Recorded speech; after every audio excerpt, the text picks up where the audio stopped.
নমস্কার। আশা করি আপনারা সবাই ভালো আছেন।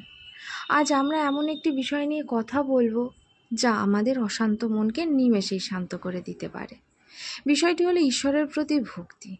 ভক্তি আসলে কি? শুধুই কি নিয়ম মেনে পূজা করা, নাকি এর চেয়েও গভীর কিছু?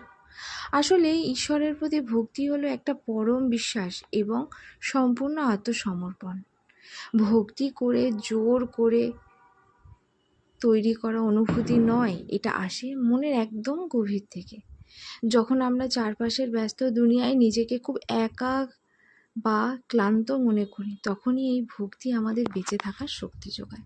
শাস্ত্রে ভক্তির সুন্দর একটি রূপ ব্যাখ্যা করা হয়েছে, যাকে বলা হয় পরাভক্তি বা আত্মসমর্পণ।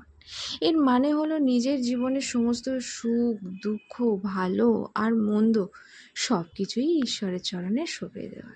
এই বিশ্বাস রাখা যে ওপরের একজন পরম বন্ধু আছে, যিনি আমাদের সব সময় দেখছেন এবং আগলে রাখছেন।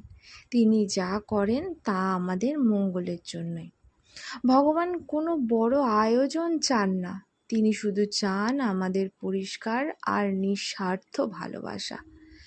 কাজের মাঝে চলার পথে মনে মনে তাকে স্মরণ করাই হলো আসল ভক্তি। আজকের এই ছোট্ট কথাগুলি যদি আপনাদের মনের কোণে একটু শান্তি দিয়ে থাকে, তবে ভিডিওটি অবশ্যই লাইক করে আমাদের পাশে থাকবেন। কমেন্টে অবশ্যই লিখুন আপনার মনের কথা। সবই ভালো থাকুন, সুস্থ থাকুন সবাই। ধন্যবাদ।